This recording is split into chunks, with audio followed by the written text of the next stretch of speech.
안녕하십니까. 더놓고 말합시다의 아나운서 함윤호입니다. 올해는 106주년 3.1절이자 광복 80주년 또 을사늑약 120주년이라는 역사적으로 중요한 해입니다. 특히 3.1 만세운동은 자유와 독립을 보여준 비폭력 저항운동으로 우리 지역은 한강 이남 최초로 만세운동이 시작된 곳이기도 하죠. 하지만 우리나라는 현재 역사관 논란과 정치적 충돌 등으로 갈등과 분열이 계속되고 있는 현실입니다. 그래서 역사관을 바로 세우고 일제잔재 청산을 통해 화합하고 소통해 나가야 한다는 지적도 끊이질 않고 있죠. 자, 그래서 오늘 터놓고 말합시다는 3.1절의 의미와 일제잔재 청산이라는 주제로 함께하겠습니다. 독립운동의 가치를 통해 우리 사회가 화합할 방안은 무엇인지 살펴보고요. 또 지역의 독립운동사와 홍범도 장군에 대한 이야기도 함께 짚어드리겠습니다. 유튜브에서 터놓고 말합시다를 검색하시면 실시간 보기 다시 보기 가능합니다. 많은 의견도 올려주시길 바라겠습니다. 토론에 들어가기 앞서 도민들은 3.1운동의 의미와 일제잔재 청산에 대해 어떻게 생각하고 계신지 김세별 리포터의 도민 인서트로 함께 들어보시죠. 지난 3.1절에 언제부턴가는 태극기를 거는 집들도 찾기 힘들고 저도 생각하지 못했던 것 같아요. 이러한 사소한 것들부터 생각하고 실천하는 게 중요하다고 생각하고요. 교육과정에서 3.1운동 정신이나 독립운동가들을 꾸준히 알리고 접할 기회를 많이 마련하면서 우리 삶과 함께 할 수 있는 그런 노력들을 해나가야 될 것 같아요. 일제잔재도 우리 역사의 일부라고 말하는 분도 있지만 그걸 청산하려고 하고 관심을 갖고 교육적으로 활용하는 건 다른 문제라고 생각해요. 현재 건국절이나 홍범도 장군 논란, 사도광산 문제들이 계속 거론되는 이유가 일제나 친일잔재를 제대로 청산하지 못해서 발생하는 문제라고 보거든요. 이 문제부터 우선 바로잡아야 우리가 제대로 기틀을 세울 수 있지 않을까 싶어요. 전북이 다른 지역보다는 일제잔재 청산이나 일제지명 바로잡기에 앞장서고 있지만 속도가 너무 더딘 것 같아요. 1년에 한두 건에 그치는데 박물관이나 역사관에서도 일제식 단어나 홍보물을 쉽게 접할 수 있는데 이런 부분들을 바꿔나갈 수 있게 행정이나 관계자분들이 더 신경을 써주고 올해가 광복 80주년인데 지금 우리나라 모습은 정치권이 대립하고 탄핵 등으로 국민도 분열됐잖아요. 우리 선조들, 독립투사들이 목숨 바쳐 지켜내고 간절히 바랬던 나라의 모습은 아닐 거란 생각이 드는데요. 모두 하나가 됐던 3.1만 선동과 독립운동의 정신을 되새기면서 현재 여러 어려움을 이겨냈으면 합니다. 예. 도민들이 생각하는 3.1운동의 의미와 일제잔재 청산 방안에 대한 목소리 들으셨습니다. 오늘 두 분 모시고 말씀 나누도록 하겠습니다. 광복회 전북지부의 이강한 지부장님 어서 오십시오. 네, 안녕하십니까. 예, 원광대학교 역사문화학과의 김주영 교수님 어서 오십시오. 예, 반갑습니다. 예, 잠시 후에 홍범도 장군 기념사업회 김대식 이사 그리고 전북도의회 염영선 의원 전화 연결해서 관련 내용 말씀 들어보도록 하겠습니다. 1919년 3.1운동 올해 106주년이 됐습니다. 지부장님. 독립운동의 후손이기도 하십니다만 또 광복회 지부장도 맡고 계시고 일단 우리 국민들이 우리 국가가 있다는 것, 우리 국가를 다시 되찾은 의미, 국가를 되찾기 위해서 어떤 노력들을 했는지 독립이라는 단어를 지금 잘 쓰지는 않습니다만 그 당시로 돌아가 보는 역사의 의미는 굉장히 큰 의미가 있을 것 같습니다. 네. 독립 당시에 지금으로부터 120년 전부터 시작해서 1910년에 우리나라가 일본으로부터 강제로 통치를 지배받았는데 그렇죠.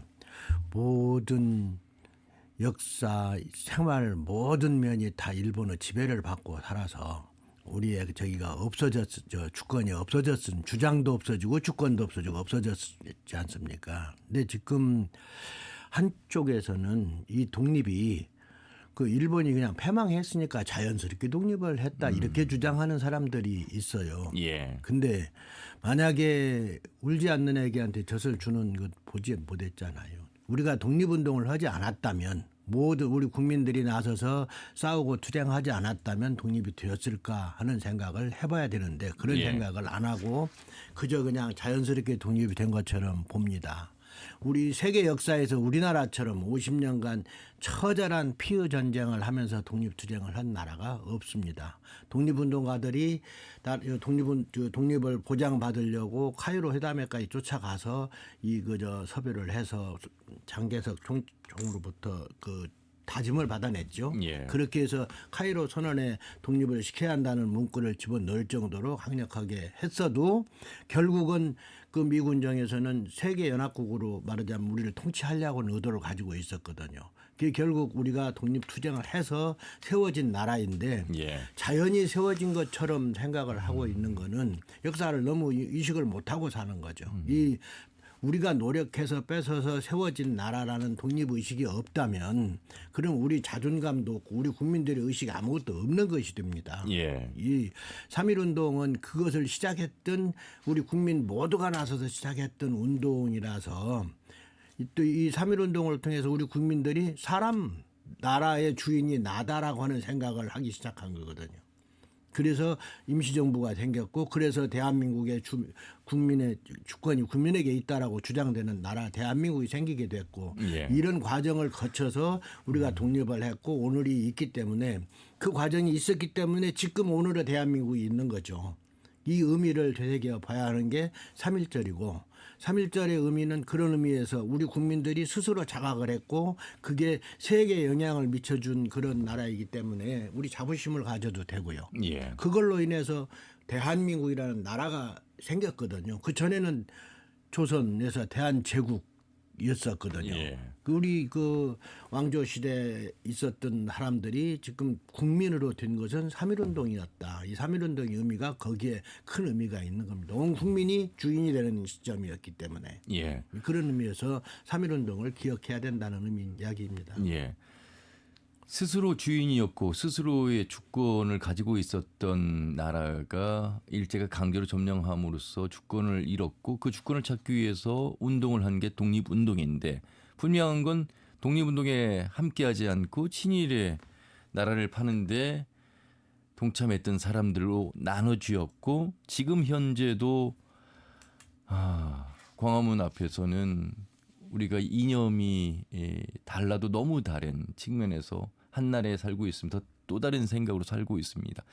그래서 어떻게 보면 교수님 이 역사관이라고 하는 게 얼마나 중요한 것인지 그리고 역사를 바로 잡고 바로 세우는 일이 얼마나 중요한 것인지를 현재에도 또다시 주목해야 될 그 주제가 되어버렸습니다. 예.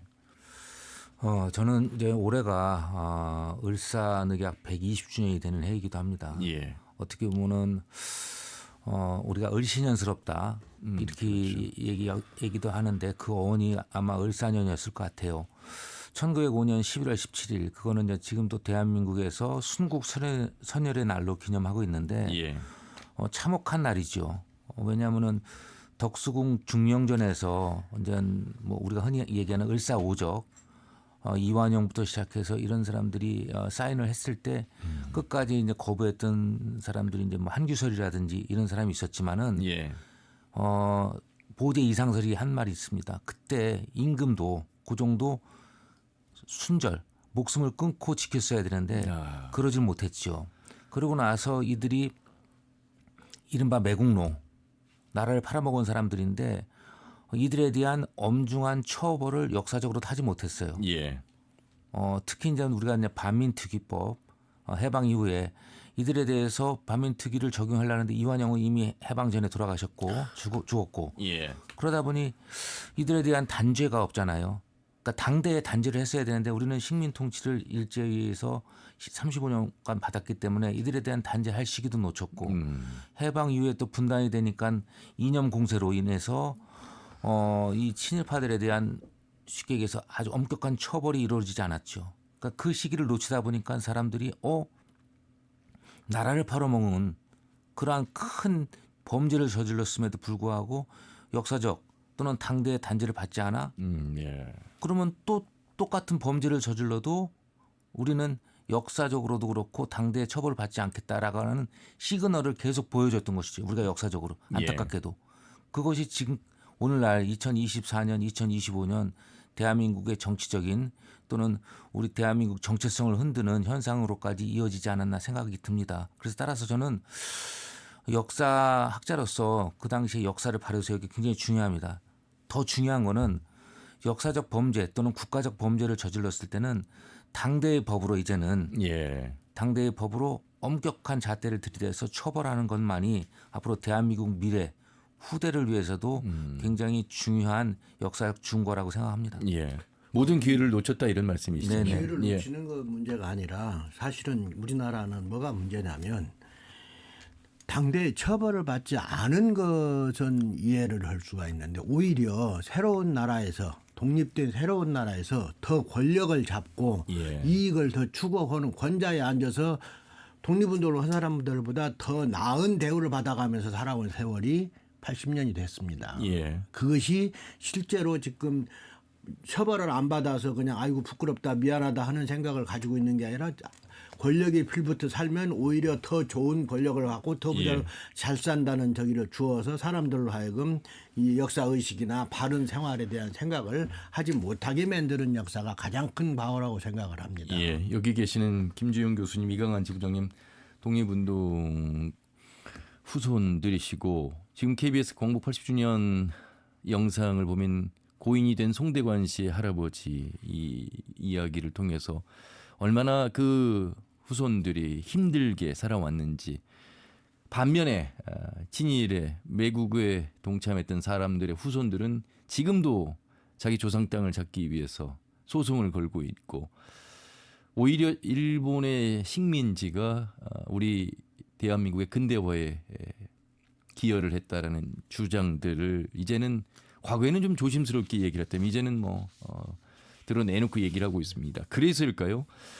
이번 윤석열 정부 가운데 지부장님, 광복회가 작년에 사상 처음으로 정부 주최 경축 행사 불참했고요. 예. 이번에도 3.1절 행사 역시 참석하지 않았습니다. 정부 이번 3.1절 행사는 정상적으로 진행을 했습니다. 아, 그렇습니까? 예, 왜냐하면 나라가 지금 작년에 12월 3일 그 비상계엄을 이후에, 통해서 나라가 너무 혼란스럽고 이 그 시민 국민들이 너무 생활이 어려워진 상태에서 그걸 분쟁을 계속 강경하게 가는 게 어렵다는 판단이 광복 회장님 판단이었고, 그래서 지금은 국민들이 하나로 어떻게 힘을 뭉쳐갈 것인가에 대한 고민을 해야 할 때라는 생각으로 이번 행사는 정상적으로 진행을 했습니다. 예. 그 광복 80주년을 바라보는 어떤 정부의 시각, 또 어떤 어느 정부가 들어서냐에 따라서 네. 역사관을 바라보는 시각이 이렇게 다를 수 있을까요? 많이 다릅니다. 지금 기상사태가 일어나기 직전 12월 이전까지 광복 80주년에 대한 정부 계획은 그냥 광복을 해서 즐겁다는 이야기, 광복에 국민들 독립운동가들이 국민 계몽운동을 해서 뭐 이렇게 정신을 깼지, 이런 정도 수준 낮은 독립운동 이야기와 6.25 전쟁과 이 가난으로부터 자유를 얻어서 오늘의 대한민국이 되었다는 그 광복 이후 이야기 중심의 광복 80주년 기념 행사를 하려고 기획을 해서 그동안에 광복회와 그 기획단하고 마찰이 많이 있었는데 이번에 지금 탄핵 정국이 들어가면서 분위기가 바뀌어서 이제 그 80주년 기념 행사 계획안을 수정을 하고 있습니다. 말하자면 독립운동 내용과 독립 정신들을 살려서 광복이 갖는 의미가 무엇이고 앞으로 어떻게 살아가야 할 것인가 하는 방향으로 바뀌는 방향으로 지금 하고 있고, 우리나라가 어떻게 이 나라가 대한민국이 되었는지 대한민국의 본질 정체성을 찾는 작업을 기적으로 깔기로 이렇게 지금 기획을 하고 있습니다. 예. 이제 말씀하신 대로 지도자들이 어떤 생각을 갖는가에 따라서 눈으로 보기엔 같이 축하를 하는데 내용은 완전히 다른 이야기들을 기획하고 있었거든요. 예. 가만히 앉아서 이룬, 마치 일본 히로시마에 원자폭탄 떨어져서 우리가 완벽한 독립을 만든 것처럼, 가져온 것처럼 생각합니다만 그렇지 않습니다. 김주영 교수님.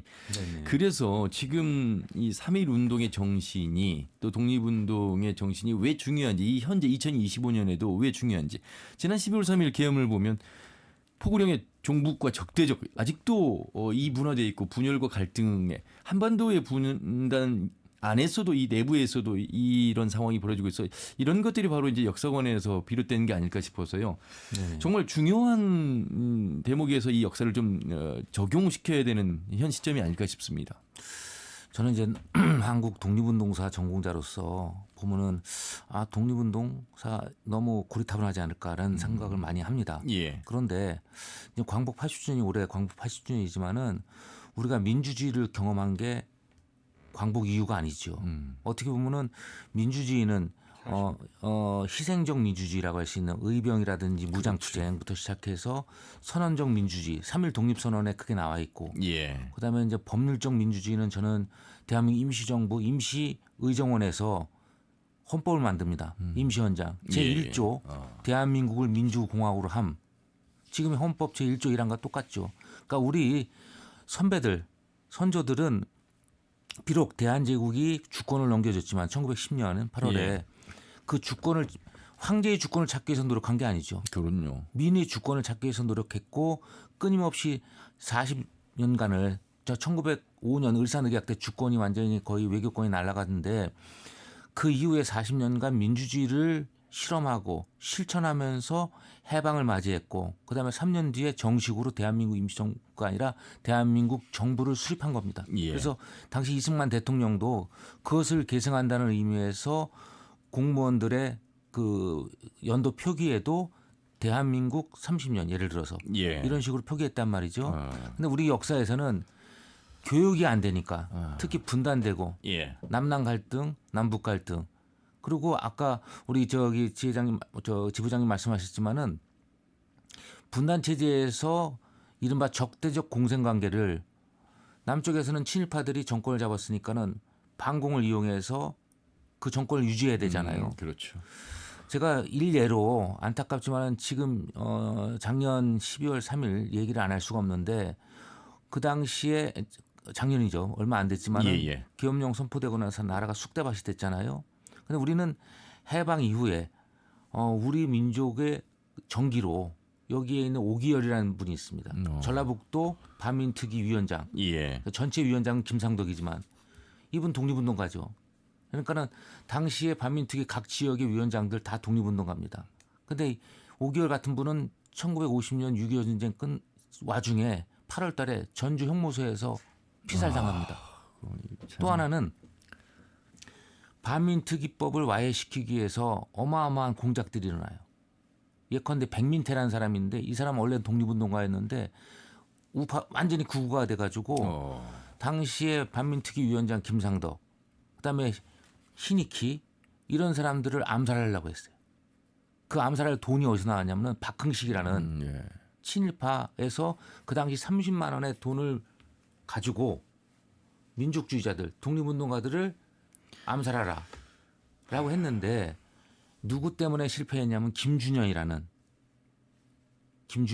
여기 전라도 출신의 독립운동가 이분한테 감화받았던 게 원래 백민태입니다. 근데 이 백민태가 그분까지 죽일 수는 없다. 그래서 이걸 폭로를 해요. 어떻게 보면은 이런 게 일련의 과정 속에서 내가 갖고 있는 부끄러움을 남을 제거하는 무기로 썼기 때문에 지금까지 그게 바로 친일이었던 것이죠. 그 당시에 정의가 못했으니까. 그러니까 친일파들이 권력이 없고 힘이 없다면은 이런 문제가 생기지 않았는데 그들이 가진 힘이 너무 강했으니까 예. 이승만 때부터 그래서 지금까지 80년을 이어왔는데 그게 결정적으로 12월 3일에 터진 거고 지금도 여전히 아스팔트에서 국민 모두가 받고 대한민국의 헌법 대한민국 헌법 제1조가 민주공화국임을 얘기했고 지금 제2조는 모든 권력은 민으로부터 나온다잖아요. 예. 그걸 부정하는 행위들을 했음에도 불구하고 그걸 옹호한다는 거 그거는 일제히 침략 도구하고 똑같은 논리였어요. 저는 그런 면에서 이제는 법도 촘촘히 바꿔야 되지만은 무엇보다 중요한 게 저는 교육이라고 생각합니다. 예. 교육을 학생 교육, 시민 교육, 정치인 교육 각 방면에서 우리의 위대한 독립운동사가 대한민국 민주주의와 연결된다라는 점을 명확하게 그러니까 한국 독립운동과 K 데모크라시는 뗄래야 뗄 수 없는 관계예요. 이것이 그렇네요. 바로 대한민국의 정통성이자 정체성인데 이걸 망각하고 분리시켜버리니까는 1948년 건국절이라는 아주 엄청난 그러니까 회개한 논리가 창출된 것이죠. 그래서 저는 이제 광복 80주년에 여러 행사를 하겠지만은 이제는 행사도 중요하지만은 법을 바꾸고 교육적인 체제를 각 지자체별로도 도지사님이라든지 이런 분들이 좀 신경 써가지고 예. 지역별로 교육에도 좀 체계를 맞춘다면은 광복 80주년을 한국 독립운동과 K 데모크라시를 연결하는 하나의 원년 발언으로 여길 수 있지 않을까. 그런 점에서 올해가 굉장히 중요하다고 생각합니다. 예, 독립운동이 모태가 돼서 민주주의를 이루었고 네네. 지금도 그 정신이 있어야 되는데 맞습니다. 그게 없습니다. 모든 주권은 국민으로부터 나오는데 그 민심을 억압하고 인정하지 않고 그리고 바로잡기 위한 시작점이 이제 법을 바꾸고 교육에서 비롯된다. 교육 이야기를 하셔서요. 을사늑약 말씀하셨는데 네네. 제가 배울 때 을사 보호조약으로 배웠고요. 한일 합방 이렇게 배웠어요. 어느 날 어떤 선생님께서 그렇게 표현을 하면 안 된다. 물론 이제 그분께서 의식 있는 선생님을 만나서 그 당시에 알게 됐습니다만 표기나 그러니까 지금 건국 뭐 이야기 많이 나오고 있잖아요. 시점을 어디로 보느냐. 이런 것들로부터 바로잡고 제대로 된 교육을 통해서 의식화되면 성인이 돼서도 옳고 그름에 대한 이야기를 할 수가 있는 게 아니겠습니까? 그게 바로 제대로 된 역사관이고 어떻게 보세요, 이경환 지부장님? 뭐 저도 그렇게 생각합니다. 왜 그러냐면 근데 저는 이제 지금 어떤 생각을 갖고 있냐면 예. 우리 국민들한테 3.1 정신이나 이런 독립 정신이 없었다면 지금 대한민국이 있을 거라고 생각하십니까? 지금 대한민국은 일제시대 때에는 독립운동을 하면서 헌신희생을 나고고 3.1운동도 국민들이 했고 의병도 국민들이 가서 했고 독립군도 국민들이 가서 했습니다. 예. 다 이 국민들이 독립운동을 해서 나라를 되찾았고 6.25 전쟁 때도 살아남은 사람들만 지휘자들만 살아남았고 젊은 장병들은 다 우리 백성들이 가서 싸우다 죽었고 민주화 운동도 학생들이 했고 국민들이 했고 경제 발전도 국민들이 노력을 해서 했지 예. 정치가 잘한 건 아닌데 우리 국민들 속에는 살아 있는데 역사 공부를 안 시키고 덮어 예를 들어서 그 친일파들이 정권을 잡아가지고 자기네 죄를 없애려고 안 가르치고 덮어온 것이 가장 큰 문제거든요. 예. 그리고 그걸 거꾸로 일본 애들이 심어놓은 친일 사관으로 바꾸어서 이야기를 함으로써 역사를 아주 잘못 가르치고 있는 것 때문에 생긴 거라서 제대로 된 역사를 정의를 내려주고 그거에 대한 공부를 시켜야 되는데 그런 걸 안 했다는 것이지 실제로 국민들 정신 속에는 살아 있으니까 12월 3일 날 국회의사당 앞에 MZ세대라고는 젊은이들이 가서 그 계엄군들을 막았죠. 그게 조금만 지체되었으면 국민들이 지체되었으면 계엄 그 해제 방향이 못 두려들었어요. 예. 저는 그렇게 생각합니다. 우리 국민들 속에는 많이 살아 있는데 친일에 호응했던 세력들 또 그 친일의 그 은혜를 입어서 그 권력에 앞서서 살아온 사람들이 그걸 지키려고 지금 아까 법원을 가서 때려부시고 이런 폭동을 일으키는 예. 사태를 만들어내는 거는 완전히 그 일제시대 때 하고 똑같은 이야기이고 그게 반민특위 방금 김 교수님 말씀하셨는데 반민특위를 그러니까 경찰이 가서 때려부셨다고 얘기를 듣고 있어요. 반민특위를 못하게 반민족 행위자를 조사하는 작업을 못하게 하려고 정부 권력이 가서 그걸 때려부셔서 못하게 한 역사가 우리나라에 있어요. 이런 사실들 때문에 지금 교육을 바른 교육을 시켜줘야 된다. 이런 말씀을 드리는 거죠. 해야죠. 정신들은 살아있는데 교육은 덮어놓고 가는 건 문제가 있는 겁니다. 예. 특히나 이게 참 OECD 10위 안에 든 선진국이 됐고 문명의 편리함 속에서 의식이 사라져가고 정신이 없는 그래서 오로지 나를 위한 삶. 뭐 이게 학교 현장에서도 학교와 구성원이라고 하는 선생님과 학부모, 저 선생님과 학생 사이에 관계에 대한 예의도 없고 또 서로를 또 존중하지 않는 모든 것들 이 분열된 정치도 마찬가지고 단순한 어디에서 비롯됐을까 단순한 현상이 그냥 만들어지지는 않았을 겁니다. 아마 청산하지 않은 부분 아까 반민특위 굉장히 중요한 말씀하셨고 그래서 지금 당대 법으로 책임을 물어야 된다는 말씀하셨고 또 향후를 위해서 교육이 필요하다는 말씀을 하셨습니다. 자 서두에서 우리가 왜 역사 공부를 하는지 또 독립운동 3.1 운동의 정신이 현재도 민주화로 연결이 됐는지 말씀을 들어봤습니다. 우리 지역 이야기로 좀 들어보도록 하겠습니다. 지부장님 28 독립선언 이후 이제 3.1 운동이 진행됐고 우리 지역은 그 이전에 이미 1894년 동학의 혁명의 고장입니다. 또 동학 기념일이 국가 지정일로 지정이 됐고 그 정신이라고 하는 것이 바로 있었기에 의병으로부터 시작해서 지금의 독립운동 뭐 이 모든 분들의 이 힘이 원동력이 있었던 거 아니었겠습니까? 그러면요. 예.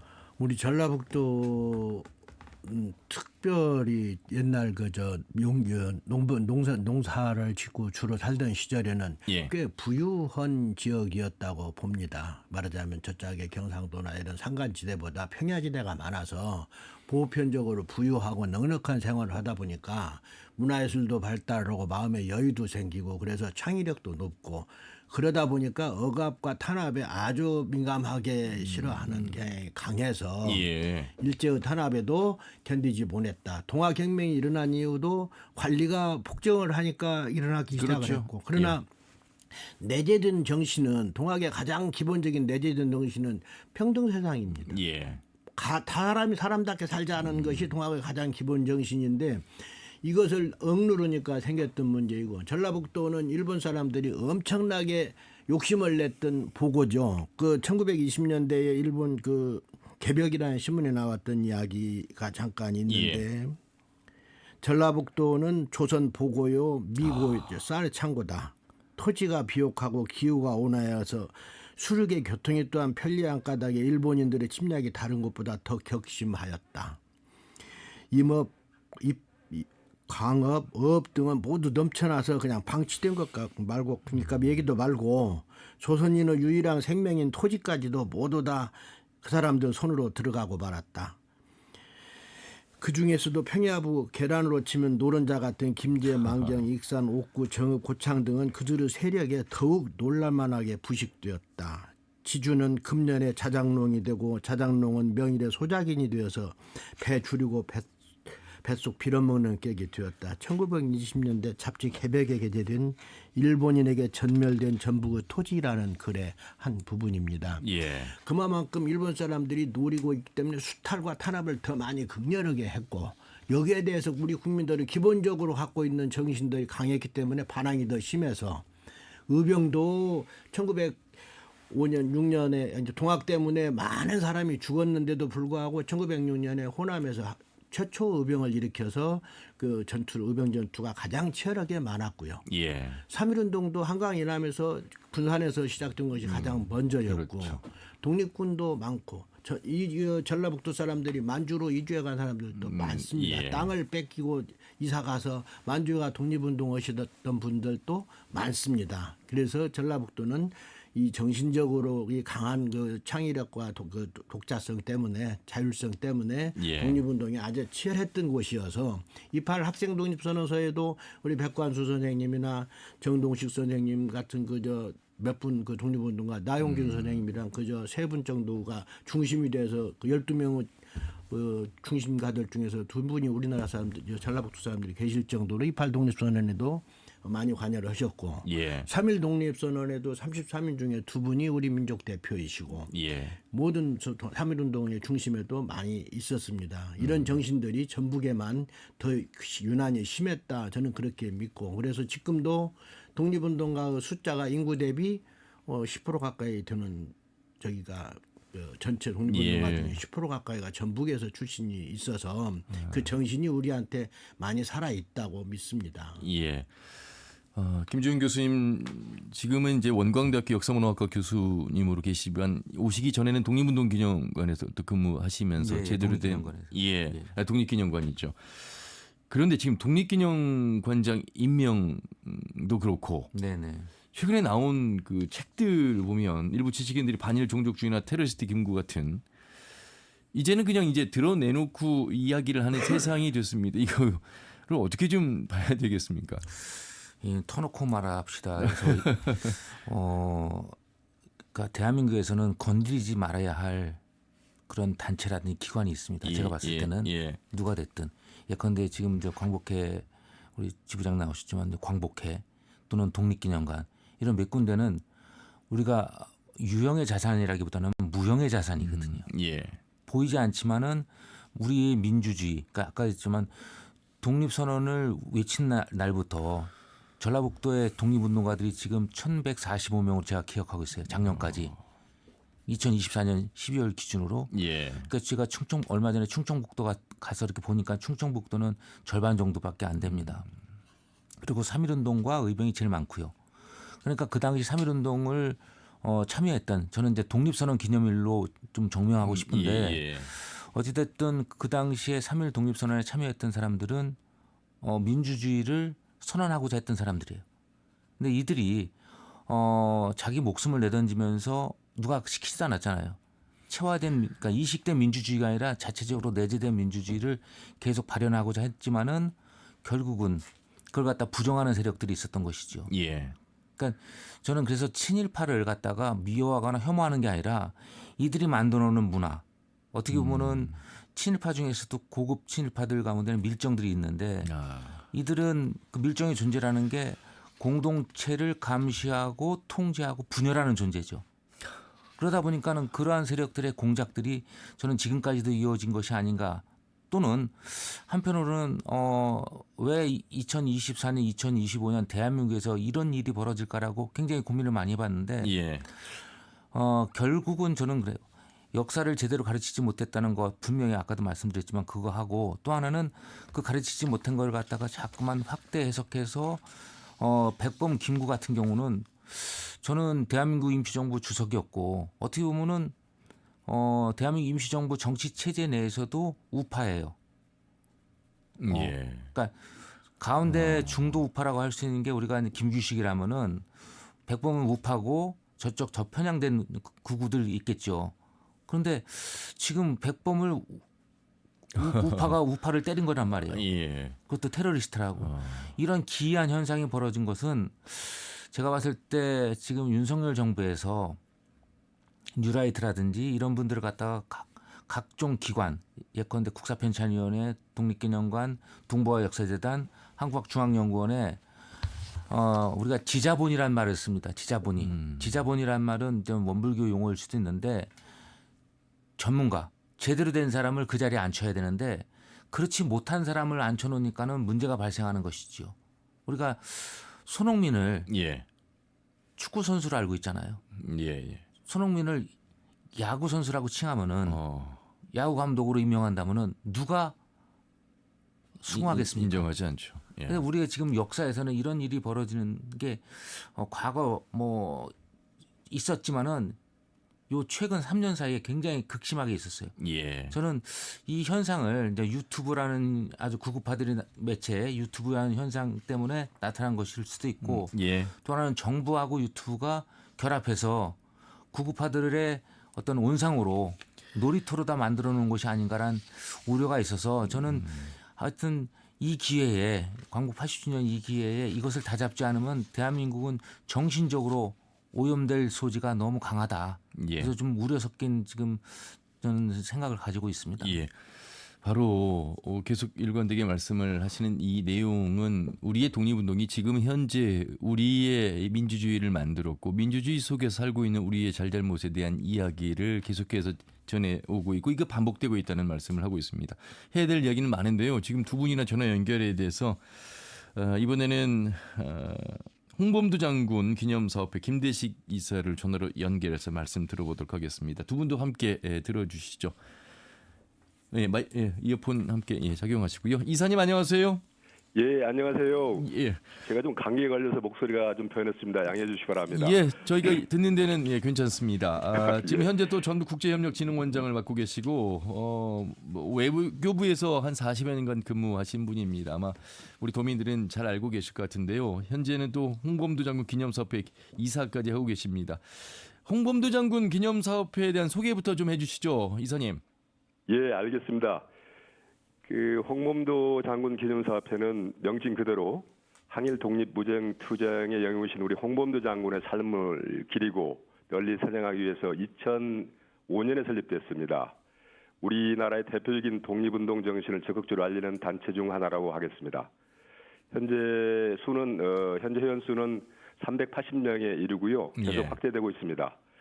홍범도 장군 유해가 국내로 봉안된 2021년 이전까지는 봉오동 청산리 전승기념일, 장군님 탄생 서거일 이런 일을 기점으로 해서 장군님 정신을 국민들에 알리는 활동을 전개했고 장군님 유해를 국내 봉안하는 데 집중했었습니다. 예. 그 이후에는 홍범도 장군 배 사격 대회를 장설해서 개최하고 있고요. 그다음에 독립투쟁 관련 학술회 전시회를 개최하고 영화도 제작하고 국내외 고려 동포인들의 사회경제적 지위 향상을 위해서 다양한 활동을 전개하고 있습니다. 예. 외교 활동을 오래 하셨다고 제가 말씀드렸는데 홍범도 장군과 어떤 연관이 있을까 많은 분들이 궁금해하실 것 같습니다. 카자흐스탄 대사로 계실 당시 2021년 2021년에 이제 돌아오셨습니다. 예. 자, 예. 그때 바로 이 홍범도 장군의 유해가 국내로 봉헌되는데 많은 노력을 하셨습니다. 그 말씀 좀 들어보도록 하겠습니다. 예. 홍범도 장군님 유해가 우리 국내에 봉헌된 장면은 온 국민의 가슴을 뜨겁게 적시고 뭉치게 했습니다. 유해 반환 과정은 시간도 많이 걸리고 난관도 많았습니다. 저는 장군님 유해 국내 봉헌을 기획하면서 이리야말로 우리 일제와 친일 세력에 서 왜곡되고 억눌렸던 민족 정리를 바로 세우고 미래를 이끌어갈 후세들한테 올바른 역사를 가르치고 역사와 사회 공동체 의식을 드높이는 일이라고 판단을 했습니다. 그래서 저는 카자흐스탄 정부와 카자흐스탄 내에 있는 고려인 동포들을 적극 설득을 했습니다. 카자흐스탄 정부에 대해서는 자, 우리나라를 봐라, 한국을 봐라. 한국은 5,000년 장관 역사를 이어온 나라다. 수많은 역경하에서도 국가를 유지하고 오늘날 성취를 이룩한 것은 우리 국민의 높은 역사의식과 인간 존엄성에 대한 존중 때문이다. 예. 특히 우리 역사에서 일제 강점기는 아주 혹독했다. 그런 가운데서 홍범도 장군께서 우리 독립을 위해서 투쟁하신 그 역사는 각별하다. 예. 우리 국민들이 홍범도 장군 유해를 국내로 모시고자 하는 열망이 이렇게 큰데, 그리고 우리 정부가 우리나라 바로 세우기 위해서 바로 세우고 국가 정체성을 확립하려고 이렇게 노력하니까 우방으로 좀 협조를 해달라. 예. 이런 협조는 우리 양국 관계에도 큰 발전이 된다. 이렇게 설득을 했습니다. 예. 자, 이사님. 예. 외교부 40년 전 우리 한국의 위상, 지금은 뭐 K컬처라고 하는 문화 지수로서 전 세계 한국을 또 알고 있습니다만 사실 네. 이 나라가 이만큼 성장한 데에는 바로 우리의 이제 독립운동, 민주화 운동, 이 스스로의 주권, 스스로가 생각하는 힘들이 의식 수준이 높아졌기에 이런 K컬처가 전 세계로 알려진 시작점 아니겠습니까? 전혀 연관성이 없는 게 아니지 않겠습니까? 그런 의미에서 이사님이 홍범도 장군의 어떤 유해를 봉안하는 데 노력하신 것도 그 정신의 일환이 아닐까 싶습니다. 이걸 좀 우리 국민들에게 좀 편안하게 쉽게 좀 설명해 주신다면요. 예.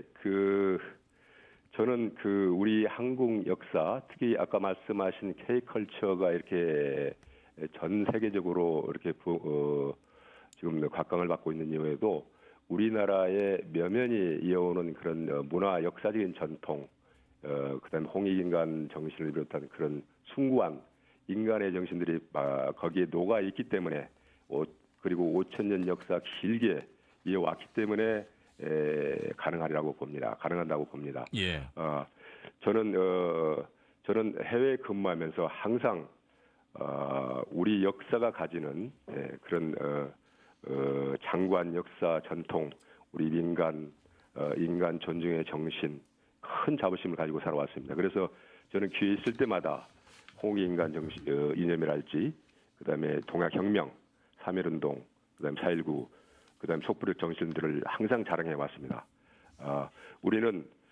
저는 이런 면면이 이어내려온 역사와 사회 공동체 의식이 있기 때문에 지금 최근 계엄 상황에서도 우리 국민들께서 특출한 시민 정신을 발휘해가지고 현정 질서를 지켜내고 위기를 극복하고 상황을 바로잡아가고 있다고 생각합니다. 예. 이것은 전 세계가 민주주의의 어떤 꽃이 활짝 핀 대한민국을 바라보고 있는 그런 상황이었습니다. 그런 것들이 앞으로도 조만간 우리가 상황이 평정되리라 봅니다만, 우리는 이런 역사와 우리 문화에 대한 깊은 어떤 이해와 어떤 자부심을 가지고 우리 사회를 바로 이끌어가는 것이 중요하다고 생각합니다. 예. 이 참 말씀드릴 내용이 아주 많습니다. 그 시간이 많지는 않아서요. 예. 홍범도 장군 이 흉상 이전 논란 아시잖아요. 육군사관학교에서요. 예, 그렇습니다. 예, 예. 여기 이런 역사 논쟁 또 몰라서 그러는 건지 너무 잘 알아서 그러는 건지 예. 이 부분을 좀 어떻게 생각해야 되겠습니까? 저는 그 홍범도 장군을 둘러싼 역사 논쟁이 불거지면서 카자흐스탄 정부 그다음에 고려인 동포들한테 엄청나게 당혹스럽고 창피한 한편으로는 또 우라까지 치솟아 올랐었는데요. 예. 제가 카자흐스탄 아까도 설명드렸듯이 카자흐스탄 정부에 대해서 우리 국민의 높은 역사식, 인간 존중, 전통, 그다음에 강점기 때 우리 독립운동가 희생 공헌이 오늘날의 대한민국에 가지는 의미 이런 것들을 강조해 가지고 제가 이제 그 설득 논의를 폈는데 예. 그리고 한나라 정권이 바뀌어도 국가 정체성을 확립하는 역사관은 연속돼야 되는 거 아니겠습니까? 그렇습니다. 그런 주장에 대해서 카자흐스탄 사람들이 어떻게 생각할까봐 굉장히 저는 당혹스럽게 생각되었고 이런 문제는 협상을 담당한 저로서는 외교적 차원에서도 급격을 개선한이라고 생각이 되었습니다. 더군다나 우리 그 동포들에 대해서는 죄송함과 부끄러움이 이리 말할 수가 없었습니다. 그래서 제가 2023년 9월 초였죠. 그때 한참 논쟁이 흉상 이전 논쟁이 격화될 때 제가 한겨레 신문의 인터뷰를 통해서도 아주 작심하고 좀 비판한 적이 있는데요. 예. 그때 당시 그때 저한테 흉상 이전에 적극적으로 협조하는 사람이 두 분이 있었는데 한 분은 고려인 독립유공자 후손협회의 회장이신 박다진아 여사가 있는데 예. 이분은 우리가 이렇게 독립운동 영웅을 조국으로 이렇게 모시는 것은 조국이 합당한 예우를 갖추고 그다음에 미래 시대 장군을 영원히 기록하도록 보낸 것인데 지금 이게 국내에서 지금 어떻게 지금 일이 벌어지고 있느냐 눈물까지 보이시면서 당혹감을 예. 토로하셨습니다. 어떻게 보면 제가 이 생각할 때는 홍범도 장군의 삶의 논쟁은 카자흐스탄 중앙화 그리고 러시아에 그렇죠. 거주하는 전체 고려인들의 삶에 대한 비난이고 그다음에 부정으로 비춰질 수 있는 측면이 충분히 있습니다. 예. 우리는 이런 점도 유념을 해야 된다고 생각합니다. 예. 말씀을 더 듣고 싶습니다만 뒤에 또 전화 연결해드릴 연사가 계셔서요. 현재 또 우리 전북에 오셔서 국제협력진흥원장으로서도 많은 대외 업무를 보고 계시는데 다음 기회 되면 한 번 더 모시고 말씀 듣도록 하겠습니다. 오늘 말씀 여기까지 듣겠습니다. 고맙습니다. 예, 감사합니다. 예, 전국 국제협력진흥원장을 맡고 계신 홍범도 장군 기념사업회 김대식 이사와 말씀 나눠봤고요. 자, 이번 도의회 염영선 의원 전화 연결해서 또 우리 도의회 차원에서의 활동들 들어보도록 하겠습니다. 의원님 안녕하세요. 예, 안녕하세요. 예, 일단은 우리 의원님 별명이 녹두장군이실 정도로 평소 이제 동아국민혁명과 일제잔재 청산에 많은 관심을 갖고 계시는데 그 독립운동사가 우리 또 동아혁명과 연결돼서 얼마나 중요한 것인지 먼저 중요성부터 좀 짚어주시죠. 예. 우리 존경하는 전북 도민 여러분, 저 염영선 의원입니다. 아시다시피 우리 전북은 역사상 최초의 그 민주혁명인 동아혁명의 발상지입니다. 특히 1894년 9월부터 전개된 제2차 동아혁명은 일제의 침략으로부터 국권을 소화하기 위한 항일 무장성의 시작점이라는 점에서 큰 의미를 갖고 있다고 할 수 있습니다. 예. 예. 그 전북이 가지고 있는 독립운동사의 정신 얼마나 중요한지 말씀해 주셨고요. 예. 하지만 여전히 정치권에서는 건국절 논란이나 홍범도 장군 앞에서 말씀드렸습니다만 지우기 운동 여러 가지 역사관 논란이 있습니다. 우리 지역 안에서 우리가 우리 미시사 지역사를 공부하고 정신을 공부하고 또 지자체 차원에서도 지역 교육청 차원에서의 어떤 노력들 굉장히 필요할 것 같습니다. 어떻게 좀 정체성을 정립하고 또 발전의 원동력으로 삼아야 하는지 중요한 말씀해 주시기 바라겠습니다. 예. 정말로 그 말도 안 되는 억지 주장 그 개변이라 생각하고요. 저는 그냥 그런 주장을 하시는 분들에게 역사를 잊은 민족에게는 미래가 없다. 이렇게 말을 꼭 해주고 싶습니다. 예. 예. 자, 반면에 또 우리 지자체 차원에서 노력해야 될 역할이 있겠습니다. 이제 특별자치도 출범 2년째를 맞았는데요. 예. 어떤 말씀하시죠. 역시 이제 우리 동학농민혁명정치는 아시다시피 이제 항일의병, 3.1운동, 또 4.19혁명, 5.18 민주화운동, 60민중항쟁, 촛불시민혁명으로 이어졌고요. 특히나 이번 12.3 내란 사태에 저항한 비치혁명으로 이어져 오는 아마 대한민국의 민주주의 뿌리라는 점을 다시 한번 이렇게 강조하고 싶습니다. 이런 면에서 동학이 발생한 지인 우리 전북 도민만큼은 그 가치와 의미를 제대로 이해하고 자랑스럽게 여길 수 있고 또 여기야 한다고 생각합니다. 예. 지난해 3월이었습니다. 전북도의회에서 일제잔재 발굴 청산 지원에 관한 조례안 통과됐고요. 최근엔 일제 상징물에 대한 공공사용 제한에 대한 조례안도 발의하셨습니다. 예, 전국적인 모범 사례가 되긴 했습니다만 실제로 지금 어떻게 좀 청산에 나아진 모습을 보이고 있는 것인지요? 예, 그런 부분에서 아시다시피 전북도가 2020년 전수조사를 실시했어요. 총 133건 중 현재까지 78건에 대한 그 청산 작업이 완료되었는데요. 예. 말씀하신 것처럼 좀 더디게 진행된 게 사실입니다.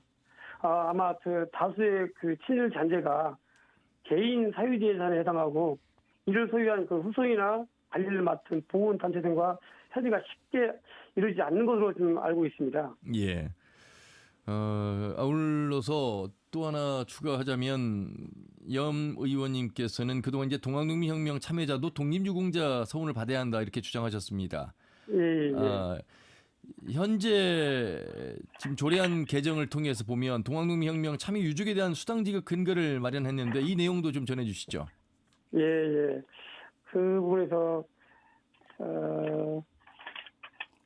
수당 문제 말씀하시죠? 예. 수당지급 근거 마련했는데요. 이게 아마 올해부터 유족들에게 수당이 지급이 될 전망이라고 나와 있는데 그렇습니까? 네, 맞습니다. 우리 전북자치도가 광역 최초로 동학농민혁명 참여 유족 898명께 수당을 지급할 수 있게 되어 참 다행이라고 생각할 수 없고요. 아마 이는 우리 동학 참여자와 후손들의 명예를 복원하고 또한 2차 동학농민혁명 참여에 대한 서원, 동학농민혁명 정신, 헌법 전문 포함 등 아마 산적한 과제를 해결하는 데 촉매제가 되지 않을까 이렇게 생각합니다. 예. 자, 계속해서 의회 안에서도 많은 조례를 개정하고 하시고 또 제정해서 많은 독립유공자들에게 여러 관련된 예우와 지원이 되길 바라보도록 하겠습니다. 말씀 여기까지 듣겠습니다. 고맙습니다. 예, 감사합니다. 예, 전북특별자치도의회 염영선 의원이었습니다.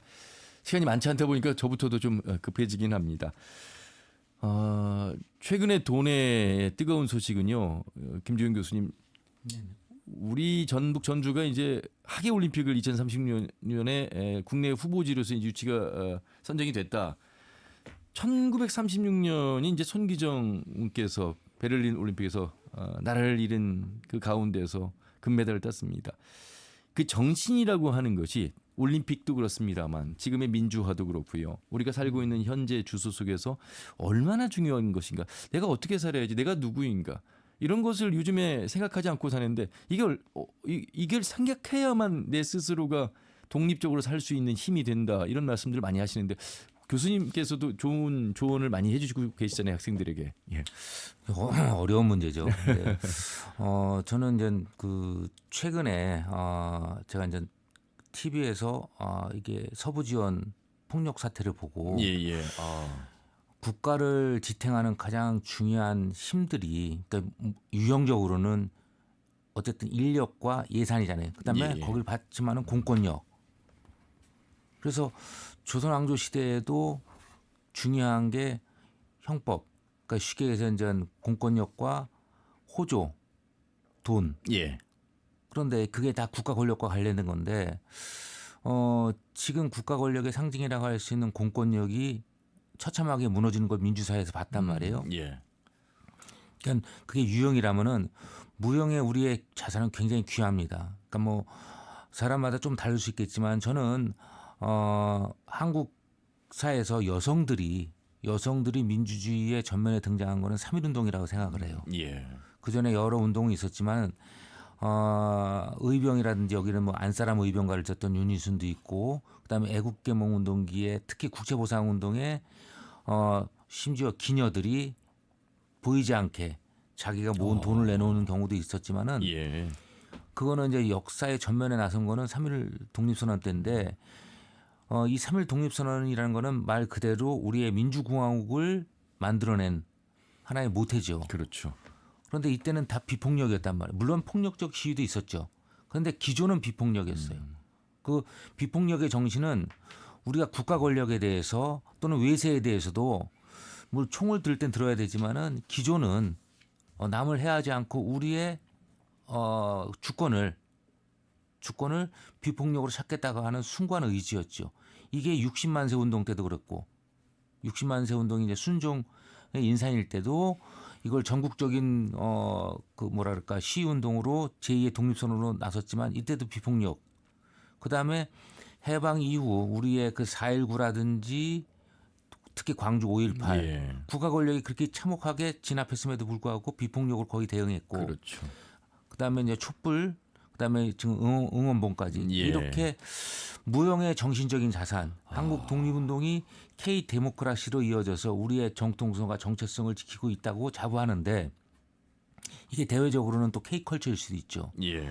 근데 한순간에 그걸 또 전 세계 사람들이 봤단 말이에요. 한국의 공권력이 법원이 무너지는 거를 습격당한 거를. 그래서 저는 다시 아까도 말씀드리지만은 우리의 교육 체제 법과 교육을 같이 수반하지 않으면은 이제는 캠페인이라든지 선언적인 행사로서는 올해 광복 80주년에 많은 행사가 있다고 저는 생각하지만은 그런 행사들은 다 일회성으로 넘어간다면은 그 일회성 넘어가고 나서는 뭐 했지? 이렇게 돼버리니까는 예. 아까 조례를 만든다든지 법을 제정해서 그걸 교육과 연결시킨다면은 그것은 후대들한테도 굉장히 좋은 자양분으로 쓰이지 않을까. 다시는 민주주의가 훼손되는 경험을 후대들한테는 시키지 않을 우리의 기성세대들의 노력이 뒷받침돼야 되는데 저는 다시 말씀드리지만 우리 한국 독립운동과 K 데모크라시가 연대해서 발생했다라고 하는 이런 교육적인 차원을 누차 강조해야 한다고 생각을 합니다. 예. 역사과 교수님이시고 독립운동 공부하신 분이시니까요. 집회 현장에서 한국사를 가르치는 선생 두 사람이 한쪽은 이 이야기를 한쪽은 저 이야기를 이 역사를 두고 이렇게 발표자로 내지는 마이크를 잡고 선동 내지는 설득하는 그 과정은 어떻게 보셨어요? 저는 저 자녀들이 있는 또 학부모로서 네네. 야 이걸 어떻게 공부해야 되나? 아까 뭐 그 지금 앵커님도 말씀하셨지만 우리가 역사에서 역사의 정명 용어를 제대로 못 쓴 경우가 많습니다. 예컨대 아마 이 방송을 들은 분들은 이제 한국사 국사에서 삼국 간섭이라는 얘기를 많이 들었을 거예요. 청일전쟁 이후에 세 나라가 그렇죠. 삼국이 간섭을 하는데 이제 프랑스, 독일, 러시아가. 근데 예컨대 엄밀한 의미에서는 삼국 개입이죠. 왜냐하면 삼국 간섭이란 거는 일본 사람 입장에서 간섭인 거고 정명은 삼국 개입이어야 되는데 그렇고 예. 을사 우리는 요즘 늑약, 을사조약 이렇게 쓰지만 옛날에는 을사보호조약. 예. 보호라는 말은 일본 입장에서 아니 강도가 남의 집에 쳐들어가서 주권을 빼앗고 재산권 빼앗고 모든 권한 빼앗고 거기에 있는 인적 자원까지 취하고 있는데 재산까지 그런 상황에서 우리는 너희를 보호할게. 그런 강도의 논리를 그대로 교과서에 쓰고 한일 합병, 한일 합방. 합방이라는 것은 나라와 나라가 동등한 입장에서 합치는 건데 이런 식으로 다 용어를 써대니까 그런 예. 용어에 찌들거나 길들여진 또는 동학난 아까 의원님 말씀하신 동학농민혁명이라고 지금 정명을 하잖아요. 예. 예전에는 동학난이라고 불렀어요. 난리 왕조사관에서 예. 이런 것들이 역사를 가르치는 사람들이 그대로 공부하지 않고 무비판적으로 다 학생들한테 대물림을 한다면은 지금은 분단 시대에 똑같은 논리로 적대적 공생관계를 학생들 앞에서 저 빨갱이들 근데 이게 분명한 거는 홍범도 장군에 대해서 아까도 말씀드렸지만 홍범도 장군의 그 75세의 생애는 말 그대로 한국 독립운동사의 생애하고 똑같습니다. 그렇습니다. 1968년에 태어나서 1868년에 태어나서 73년에 돌아가시는데 그 당시 왕조 때 태어나서 민주주의를 경험하고 그분을 갖다가 뭐 소련 공산당으로 빨갱이로 그건 파르티잔이란 말이에요. 유격대. 정규 군인이 아니고 군자금을 각자 모아서 제가 홍범도 장군 사적지 쉽게 해서 그분의 길을 따라서 많이 다녔거든요. 예. 홍범도 장군 같은 경우는 스스로가 돈을 쉽게 얘기해서 농지를 개척하고 자기 의병들하고 정말로 병농일치제를 실현한 사람이에요. 누구의 돈도 갈취하지 않은 그러한 위대한 사람이고 자기 아들까지 홍양순까지 의병 활동하다가 일본군한테 희생당했끔 한 분인데 이런 분을 단순히 지금의 이념적 잣대로 멸시하고 폄훼하고 이게 다 지금 그거 뉴라이트 쪽에서 하는 그 쉽게 얘기하면은 역사의 부정, 역사 부정 일본 애들이 하는 짓을 똑같이 뻔뿌질하고 있는데 역사 강사 쉽게 해서 요즘 일타 강사라고 그러잖아요. 예. 저는 제발 이분들이 역사적 사료를 많이 봤으면 좋겠어요. 그러니까 원 사료를 보고 그것을 연구해서 자기의 말로 얘기해야지 몇몇 개론서 누가 썼던 그냥 죄송한 말씀이지만은 저도 논문 쓸 때는 엄청나게 또는 책을 쓸 때는 역사 자료를 크로스 체킹하고 씁니다. 그런데 이렇게 개론서들 책을 보고서 그것을 자기의 역사 연구인 양 강의해버리니까는 그걸 갖다가 또 많은 대중들한테 역사적인 영향력 있는 사람들이 해버리니까는 그걸 또 오염을 받고 또 오염받은 걸 또 확대 재생산해서 옆에 있는 친구들한테도 잘못된 시그널을 준단 말이죠. 예. 이거 아주 안 좋은 모습이고 제가 계속 강조하지만 한국의 민주주의는 한국 독립운동사와 뗄래야 뗄 수 없다는 점을 저는 강조드리고 싶습니다. 예. 네. 말씀 이렇게 듣겠습니다. 예, 끝으로 우리 공복회 이강한 지부장님 말씀 듣겠습니다. 지난 3일절 날 아침에 생존 지사님이신 이석규 애국지사님하고 도지사실에서 이렇게 차담회를 하면서 고맙다는 말씀을 지사님이 얘기를 하고 우리 전라북도가 2036 하계 올림픽 도시로 이렇게 선정되었다는 축하 얘기를 하면서 이석규 지사님 보고 그때 올림픽 봅시다 하니까 이석규 애국지사님이 100년 전 송기정 선수가 마라톤을 하고 태극기를 일장기를 찢던 날 아닙니까? 예. 우리 100주년 여기서 그 올림픽 했으면 좋겠습니다. 이렇게 얘기를 했는데 이 태극기 찢은 사건을 보면서 아까 뉴라이트 햇들은 송기정 선수가 일장기를 달고 나왔으니 일본 국민이다 이렇게 얘기를 합니다. 근데 그거를 찢어내면서 나는 대한민국 사람이라고 얘기를 한 게 송구 선수잖아요. 이게 우리 정신이거든요. 같은 사건을 보면서 이게 너는 일장기를 달고 갔으니까 일본인이었다라고 얘기를 하는 게 지금 아까 독립기념관장이나 지금 뉴라이트 햇들이 주장하는 이야기이고 우리 국민들은 태극기를 찢어낸 모습을 보고 저게 우리 본 모습이다 이렇게 얘기를 합니다. 어느 것이 역사에 바른 것인지를 봐줘야 되는데 아까 예. 홍범도 장군 기념사업회 이사님 말씀 들었듯이 홍범도 장군은 대표적인 독립운동가라는 게 가장 첫 비참하게 일생을 사셨던 어렸을 시절을 보내고 의병되고 독립군 되고 해외 나가서 고생하고 나와서 이렇게 해서 우리 군인의 본보기라고 보는데 예. 지금 그 친일 사관을 가진 사람들은 일제 시대의 통치가 정당했다라고 하는 걸 주장하기 위해서 우리 대한민국 군인이 일제시대 때 그 군대 생활을 했던 사람들로 만들어진 48년에 군대가 설립됐다 이렇게 주장을 하고 싶어서 하는 행동이었단 말입니다. 예. 무슨 얘기냐면 대한제국군이 해산되고 의병이 되고 그 의병이 독립군 되고 독립군이 광복군 되고 그 광복군이 들어와서 우리나라 군대에 가담을 해서 대한민국 군인이 되었으니까 우리 군대는 이렇게 이어졌다고 해야 되는데 1948년 나라를 세울 때 일본군 패잔병들이 들어와갖고 군대를 만들어서 이게 일본군 우리 국군이 뿌리다 이렇게 주장하는 논리를 펴고 있으려고 그 예. 이야기를 하기 위해서 홍범도 장군은 빨갱이니까 안 된다 동상에서 패낸 거고 원 정부는 전 정부에서는 이 역사 시작은 이렇게 됐다라고 얘기를 했던 것이기 때문에 이 수정을 하는 저기 중에 하나이고요.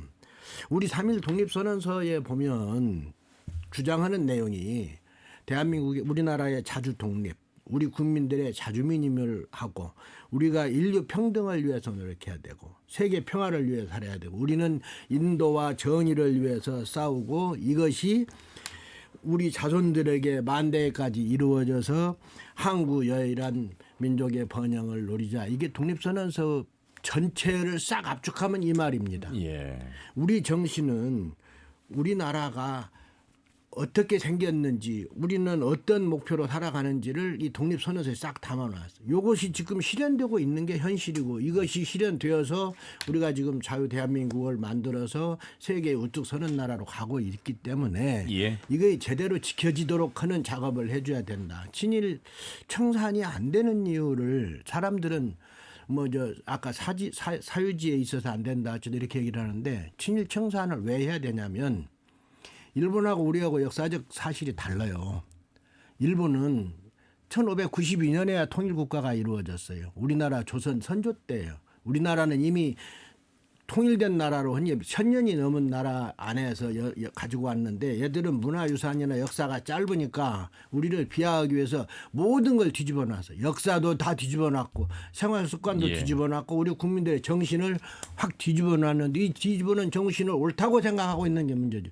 눈에 보이는 거 하나 바꾸는 게 문제가 아니라 사실은 이 정신부터 바꿔나가는 작업도 해줘야 되는 게 청산의 기본이라서 어렵고 힘듭니다. 어쨌든 알겠습니다. 이 독립 정신 우리 속에 있는 것 잘 키워 나가도록 가르치고 기억하게 해주는 것이 중요한 일이라고 생각을 합니다. 예. 두 분의 말씀 들으면서 많은 공부가 됐고요. 또 마음속에 새겨야 될 정신에 대한 의미도 한 번 더 생각하게 됐습니다. 독립운동 정신이 과거의 유산이 아닙니다. 김주용 교수님께서 말씀하신 것처럼 오늘날의 민주화의 모태고요. 또 지금 살아가는 우리의 정신이 바로 그 독립운동 정신으로 가야 된다 이런 말씀을 해주셨습니다. 애국 소녀들이 꿈꾸던 그 나라, 그 나라가 지금 우리가 살고 있는 이 나라입니다. 그 정신 잊으면 안 되겠습니다. 두 분 말씀 여기까지 듣겠습니다. 고맙습니다. 네, 감사합니다. 황복회 전북지부 이강한 지부장, 원광대학교 역사문화학과의 김주용 교수와 함께했습니다. 털고 말합시다는 다음 주 일요일 오후 5시 5분에 인사드리죠. 함연우였습니다. 고맙습니다.